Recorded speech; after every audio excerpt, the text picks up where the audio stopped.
பண்ணது அவங்க புள்ள, கெட்ட பேர் வாங்கிக்கிறது நீயா? ரொம்ப அநியாயமா இருக்குடி.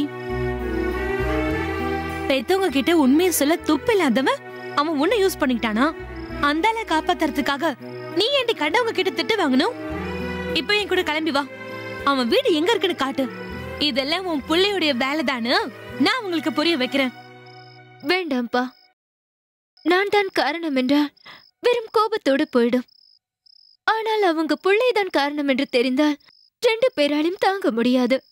அவங்க வீட்டிலேயும் சண்டை பிரச்சனை என்று நிம்மதியே இருக்காது. என்னடி மனசுல தியாகம் பண்றதா நினைப்பா உனக்கு? இந்த தியாகத்துக்காக உன்னை மேடை ஏத்தி மாலை போட்டு பாராட்டு வேலை நடத்த போறதில்ல. வார்த்தையாலே உன்னை குத்தி கிழிச்சு கொன்னுட்டாங்க. நீ சொல்றத கேக்குறப்ப எனக்கே உடம்பெல்லாம் எரியுது. அவங்கள ஏதாவது பண்ணணும்னு தோணுது.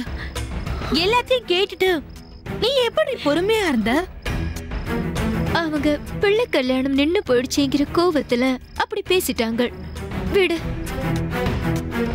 விடுன்னு நீ என்கிட்ட ஈஸியா சொல்லிட்ட. ஆனா உன்னால அதை மறக்க முடிஞ்சுதா? நடந்ததே நினைச்சு அழுதுட்டானே இருக்க. ஆனா உன்னடி கெட்டதுலயும் உனக்கு ஒரு நல்லது நடந்திருக்கு. அந்த ரவி முதுகெலும்பே இல்லாத கோழன்றது இப்பவே உனக்கு தெரிஞ்சிருச்சு. வாழ்க்கையில நிம்மதி சந்தோஷம் எல்லாம் அப்புறம். ஆனா அவன மாதிரி ஆளுங்களை கல்யாணம் பண்ணிக்கிட்டா நமக்கு பாதுகாப்பே இருக்காதுடி. நமக்கு ஒரு ஆபத்துனா நம்மளை காப்பாத்தணும்னு நினைக்க மாட்டான். தான் தப்பிச்சா போதும்னு பயந்து ஓடிடுவான். அப்படி ஒரு ஆளை நீ கல்யாணம் பண்ணிக்கிறத விட நீ சும்மாவே இருக்கலாம். சரி, போனதெல்லாம் போகட்டும். நடந்ததே நினைச்சு ஃபீல் பண்ணிட்டு இருக்காத. எல்லாத்தையும் மறந்துட்டு வேலையை பாரு. இல்ல எடி, எதையும் அவ்வளவு சீக்கிரம் மறக்க முடியாது. கடைசி வரைக்கும் நம்ம தனியா தான் இருக்க போறோம். புருஷன், குடும்பம், குழந்தைன்னு வாழ்ற குடுப்பணி இல்லைன்னு நினைச்சுக்கிட்டு இருந்தேன். அவங்க இங்க வந்து பேசினதுக்கு அப்புறம் என் தலையெழுத்தே மாறிட்ட மாதிரி அவ்வளவு நிம்மதியாக இருந்துச்சு. இந்த உலகமே அழகா தோணுச்சு. நானும் ஒரு சராசரி பொண்ணு மாதிரி வாழ போறேன்னு ரொம்ப சந்தோஷப்பட்டேன்.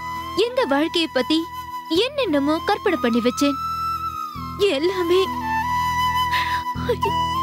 எல்லாம் ஒரே நிமிஷத்துல கனவு மாதிரி களைஞ்சிடுச்சு. கனவா இருந்தா கூட ஒரு நாள்ல மறந்துடலாம். இதை எப்படி மறக்கிறது? ஏய், எவனோ ஒருத்தன் கல்யாணம் வேண்டான்னு சொல்லிட்டு போயிட்டான். அதனால உன் வாழ்க்கை இருண்ட மாதிரி ஆயிடுமா? நான் போய் மேட்ரிமோனியில உட்காந்து உனக்கேத்த மாப்பிளைய தேடி கண்டுபிடிக்கிறேன். உன் கல்யாண பத்திரிக்கைய வீடு தேடி அவங்க மூஞ்சிலே வீசி எறிஞ்சிட்டு வரலாம். நீ கவலைப்படாம இரு. அழாதடி கீர்த்தி, அழாதடி ப்ளீஸ்.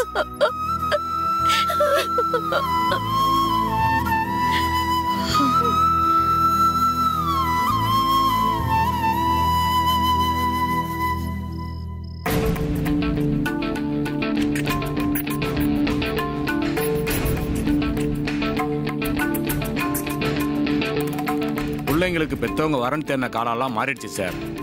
நீங்க ஒரு நல்ல வரன் தேடி தருவீங்கிற நம்பிக்கையில தான் எல்லாருமே இங்க வராங்க. அந்த நம்பிக்கையை காப்பாத்துற மாதிரி நடந்துக்க வேணாமா சார்? என்ன சார் பிரச்சனை? ஏன் இவ்வளவு டென்ஷனா பேசுறீங்க? எங்க பிள்ளைக்கு கீர்த்தனான்னு ஒரு மகராசிய தேடி கண்டுபிடிச்சு கொடுத்தீங்களே, பொண்ணாவ திமிர் பிடிச்ச கழுத சார். அவ 2 தடவை கேட்டப்ப கூட என் பிள்ளைய பிடிச்சிருக்குன்னு சொல்லிட்டு கடைசியில எங்க மூஞ்சில கரிய பூசிட்டா. என் மகனை பிடிக்கலன்னு சொல்லி எங்களை எல்லாரையும் அவமானப்படுத்திட்டா.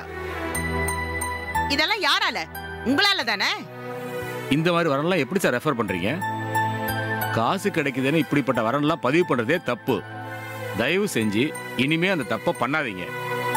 யாராவது பதிவு பண்ண வந்தாங்கன்னா அவங்க யாரு, அவங்க குடும்பம் எப்படின்னு நல்லா விசாரிங்க. இல்லைன்னா எங்களை மாதிரி பெத்தவங்க தான் சார் அசிங்கப்பட வேண்டியதா இருக்கும். சார், எங்க சர்வீஸை பத்தி நீங்க முழுசா புரிஞ்சுக்கலன்னு நினைக்கிறேன். எங்க கிட்ட வர்ற வரன்களோட டீடைல்ஸ் எல்லாம் நாங்க பதிவு பண்ணி வச்சிருப்போம். கிளைண்டோட எதிர்பார்ப்புக்கும் ஸ்டேட்டஸுக்கும் தகுந்த வரனை நாங்க ரெஃபர் பண்ணுவோம். எங்க வேலை அவ்வளவுதான் சார். சம்பந்தப்பட்ட குடும்பத்தை பத்தி கஸ்டமர் தான் விசாரிச்சு தெரிஞ்சுக்கணும். பதிவு பண்றவங்க நல்லவங்களா கெட்டவங்களான்னு நாங்க விசாரிச்சுட்டு இருக்க முடியாது சார். பிராக்டிக்கலா அதுக்கு சாத்தியமும் இல்லை. நீங்க சொல்ற கீர்த்தனாங்கிற பொண்ணை பத்தி எனக்கு பர்சனலாவே தெரியும். என் ரிலேட்டிவ் பொண்ணு காவியாவோட ஃப்ரெண்டு தான் அவ. ஒரே ஆபீஸ்ல தான் ஒர்க் பண்றாங்க. காவியா தான் அவ டீடைல்ஸ் எல்லாம் எனக்கு கொடுத்தா. அவ சொன்னதை வச்சு பார்த்தா அந்த பொண்ணு தப்பானவளா தெரியலையே சார். அப்படின்னா நாங்க போய் சொல்றோம்னு சொல்றீங்களா? இல்ல சார், இதுல ஏதோ குழப்பம் நடந்திருக்குன்னு நினைக்கிறேன். நான் வேணா காவியாவுக்கு போன் பண்ணி விசாரிக்கிறேன். ஸ்பீக்கர் போன்ல போடுறேன், நீங்களும் கேளுங்க.